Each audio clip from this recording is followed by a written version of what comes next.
ಜಾತಿ ಗಣತಿಗೆ ಒಕ್ಕಲಿಗ ಸಂಘ ವಿರೋಧ ವ್ಯಕ್ತಪಡಿಸಿದೆ. ಒಕ್ಕಲಿಗರ ಸಂಘ ಯಾಕೆ ಪ್ರತಿಭಟನೆ ಮಾಡಬೇಕು? ಒಕ್ಕಲಿಗರ ಸಂಘಕ್ಕೆ ಸಚಿವ ಚಲುವರಾಯಸ್ವಾಮಿ ಪ್ರಶ್ನೆ ಮಾಡಿದ್ದಾರೆ. ಯಾಕೆ ಪ್ರತಿಭಟನೆ ಮಾಡಬೇಕು ಒಕ್ಕಲಿಗರ ಸಂಘ ಅಂತ ಪ್ರಶ್ನೆ ಮಾಡಿದ್ದಾರೆ ಚಲುವರಾಯಸ್ವಾಮಿ. ಜಾತಿ ಗಣತಿಯಲ್ಲಿ ವಿರೋಧ ಮಾಡುವಂತದ್ದು ಏನೂ ಆಗಿಲ್ಲ, ವರದಿಯಲ್ಲಿ ಏನಿದೆ ಅಂತ ಗೊತ್ತಿಲ್ಲದೆ ಪ್ರತಿಭಟನೆ ಮಾಡೋದು ಯಾಕೆ ಅಂತ ಪ್ರಶ್ನೆ ಮಾಡಿದ್ದಾರೆ. ಒಕ್ಕಲಿಗ ಸಂಘ ಹೋರಾಟಕ್ಕೆ ಚಲುವರಾಯಸ್ವಾಮಿ ಟಾಂಗ್ ಕೊಟ್ಟಿದ್ದಾರೆ. ಮಂತ್ರಿಗಳೇ ಹೇಳಿದ್ದಾರೆ ಯಾರಿಗೂ ಅನ್ಯಾಯ ಆಗಲ್ಲ, ಚರ್ಚೆ ಮಾಡ್ತೀವಿ ಅಂತ. ಚರ್ಚೆ ಮಾಡಿ ಏನು ಮಾಡಬೇಕು ಅದನ್ನು ಪರಿಷ್ಕರಣೆ ಮಾಡಬೇಕಾ, ಅಪ್ಡೇಟ್ ಮಾಡಬೇಕಾ, ಕರೆಕ್ಷನ್ ಮಾಡಬೇಕಾ ಅನ್ನೋದ್ರ ಬಗ್ಗೆ ಮಾತಾಡೋಕ್ಕೆ ಕರೆದಿರೋದು ಕ್ಯಾಬಿನೆಟ್. ಎಲ್ಲ ಸಬ್ಜೆಕ್ಟ್ ಬಿಟ್ಟು ನನಗೆ 100ಕ್ಕೆ 100 ನಂಬಿಕೆ ಇದೆ.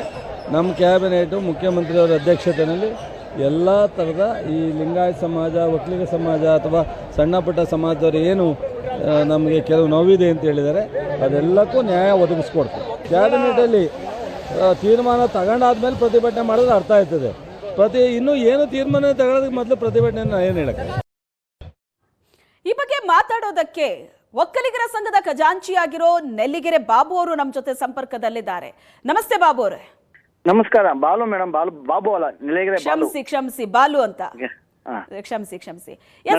ಈಗ ಸಚಿವ ಸಂಪುಟ ಸಭೆ ಇದೆ, ಅದಕ್ಕಿಂತ ಮುಂಚೆ ಚಲುವರಾಯಸ್ವಾಮಿ ಪ್ರಶ್ನೆ ಮಾಡ್ತಿದ್ದಾರೆ ಯಾಕೆ ಪ್ರತಿಭಟನೆ ಮಾಡಬೇಕು ಅಂತ ಒಕ್ಕಲಿಗರ ಸಂಘಕ್ಕೆ ಸಚಿವರು ಕೇಳ್ತಾ ಇರೋದು ಪ್ರಶ್ನೆ. ಈಗ ನಿಮ್ಮ ಹೋರಾಟಕ್ಕೆ, ನಿಮ್ಮ ಆಕ್ರೋಶಕ್ಕೆ ಸಚಿವರು ನಿಮಗೆ ಸಾಥ್ ಕೊಡ್ತಿದಾರಾ? ನಮಗೆ ನಮ್ಮ ನಾಯಕರುಗಳ ಬಗ್ಗೆ, ನಮ್ಮ ಸಮಾಜ ನಾಯಕರ ಬಗ್ಗೆ ನಂಬಿಕೆ ಇದೆ. ಯಾವುದೇ ಕಾರಣಕ್ಕೆ ಸಚಿವ ಸಂಪುಟದಲ್ಲಿ ನಮ್ಮ ಸಮಾಜದ ಬಗ್ಗೆ ಮಾತಾಡಿ ಯಾವುದೇ ಕಾರಣಕ್ಕೆ ಈ ಸಮಾಜಕ್ಕೆ ಅನ್ಯಾಯ ರೀತಿಯಲ್ಲಿ ಅವರು ಪ್ರತಿಭಟಿಸ್ತಾರೆ, ಅವ್ರಿಗೆ ಏನು ಕನ್ವಿನ್ಸ್ ಮಾಡ್ತಾರೆ ಸಿಎಂ ಅವ್ರನ್ನೋದು ನಮಗೆ ನಂಬಿಕೆ ಇದೆ. ನಾವೇಳೋದು ಯಾವುದೇ ಕಾರಣಕ್ಕೆ ಈ ಮಾಡಿದಂತ ಜಾತಿ ಗಣತಿ ವೈಜ್ಞಾನಿಕವಾಗಿ ಮಾಡಿಲ್ಲ, ಅವೈಜ್ಞಾನಿಕ ಮಾಡಿದ್ದಾರೆ. ಅದನ್ನ ಸರಿಪಡಿಸಿ ಮಾಡಿ ಅನ್ನೋದೇ ನಮ್ಮ ಉದ್ದೇಶ. ಯಾವ ನಿರ್ಧಾರದ ನಿರೀಕ್ಷೆಯಲ್ಲಿ ನೀವಿದ್ದೀರಿ? ಹಾಗಾದ್ರೆ ಸರ್ಕಾರ ಈಗ ಸಂಪುಟ ಸಭೆ ನಂತರ ಯಾವ ನಿರ್ಧಾರ ಬರ್ಬೋದು ಅನ್ನೋ ನಿರೀಕ್ಷೆ ಕಾಯ್ತಾ ಇದೀವಿ. ಓಕೆ, ಈಗ ನೀವು ಹೇಳಿರೋದು ಒಂದ್ ವೇಳೆ ವ್ಯತಿರಿಕ್ತವಾಗಿ ಸರ್ಕಾರ ತೀರ್ಮಾನ ತಗೊಂಡಿದ್ದೇ ಆದ್ರೆ ಸರ್ಕಾರ ಬಿಡಿಸೋದಕ್ಕೂ ಹಿಂದೆ ಮುಂದೆ ನೋಡಲ್ಲ ಅಂತ. ಮೇಡಮ್, ಬಿದ್ದೋಗ್ತದೆ ಇದು. ಯಾಕೆಂದ್ರೆ ಇಲ್ಲಿ ಲಿಂಗಾಯತ ಸಮಾಜದವರು ಮತ್ತೆ ಒಕ್ಕಲಿಗ ಸಮಾಜದವರು ಗೆದ್ದಿರಂತ ಶಾಸಕರುಗಳು ನಮ್ಮ ಬೆಂಬಲಿಂದ ಗೆದ್ದಿರೋದು ಅವರೆಲ್ಲ. ನಮ್ಮ ಸಮಾಜ ಬಿಟ್ಟು ಅವ್ರ ಹೆಂಗಿರ್ತಾರೆ ಅಲ್ಲಿ? ಅವ್ರು ನಮ್ಮ ಪರವಾಗಿ ನಿಂತ್ಕೊಳ್ತಾರೆ, ಯಾವುದೇ ಕಾರಣಕ್ಕೆ ಅಧಿಕಾರ ಕಂಡ್ಕೊಂಡು ಕುಂತ್ಕೊಳ್ಳೋದಿಲ್ಲ. ಓಕೆ, ಅಲ್ಲ ಈಗ ಅಂಕಿಅಂಶ ಹೊರಗಡೆ ಬಂದಿದೆ ಜಾತಿ ಗಣತಿ ವರದಿಯಲ್ಲಿ, ಇದ್ರ ಬಗ್ಗೆ ಎಲ್ಲರೂ ಚರ್ಚೆ ಮಾಡ್ತಿದ್ದಾರೆ, ಎಲ್ರಿಗೂ ಒಂದು ಸಿಟ್ಟಿದೆ ಸರ್ಕಾರದ ಮೇಲೆ. ಏನು ಮಾಡಿದ್ರೆ ಸರಿ ಇಲ್ಲ, ಅದಕ್ಕೋಸ್ಕರ ಮತ್ತೊಮ್ಮೆ ಜಾತಿ ಗಣತಿ ಮಾಡಿ ನೀವು ಇದ್ ಮಾಡಿ ಅಂತ ಹೇಳ್ತಾ ಇರೋದು ನಾವು. ಓಕೆ, ಹಾಗಾದ್ರೆ ಈಗ ನೀವು ನಿಮ್ಮ ಸಮುದಾಯದ ಸಚಿವರುಗಳಿಗೆ ಆ ತರದೊಂದು ಸೂಚನೆ ಏನಾದ್ರೂ ಕೊಟ್ಟಿದ್ದೀರಾ? ಈಗ ಜಾತಿ ಗಣತಿ ವರದಿ ಈಗ ಸಂಪುಟ ಸಭೆಯಲ್ಲಿ ಏನ್ ಚರ್ಚೆ ಆಗತ್ತೆ ಅದನ್ನ ವಿರೋಧಿಸಬೇಕು, ಒಂದ್ ವೇಳೆ ಸಿದ್ದರಾಮಯ್ಯನವ್ರು ಮುಂದೆ ಹೆಜ್ಜೆ ಇಟ್ರೆ ರಾಜೀನಾಮೆ ಕೊಡೋ ತನಕ ಹೋದ್ರು ಓಕೆ ಅಂತ? ಅಲ್ಲ, ಅವ್ರಿಗೆಲ್ಲ ಜವಾಬ್ದಾರಿ ಇದೆಯಲ್ಲ ಮೇಡಮ್. ನಾವು ಅವರೆಲ್ಲ ನಾಯಕರ ಒಂದು ನಿರೀಕ್ಷೆ ಇದೆ, ಯಾವುದೇ ಕಾರಣಕ್ಕೆ ಸಮುದಾಯಕ್ಕೆ ಅನ್ಯಾಯ ಮಾಡಲ್ಲ, ಅವರು ನಮ್ಮ ಸಮಾಜ ಪರವಾಗಿ ನಿಂತ್ಕೋತಾರೆ ಅಂತ.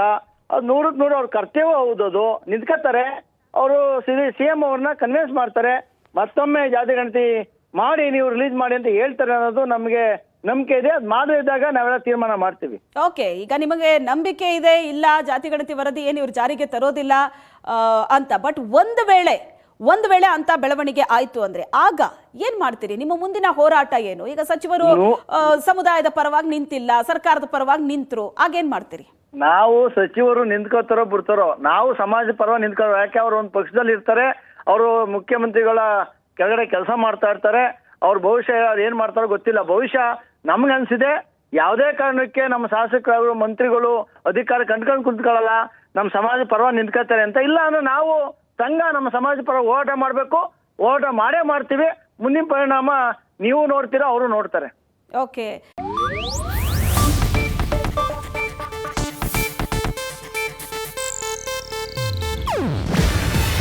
ಇದು ಏಷ್ಯಾನೆಟ್ ನ್ಯೂಸ್ ನೆಟ್ವರ್ಕ್ ಪ್ರಸ್ತುತಿ.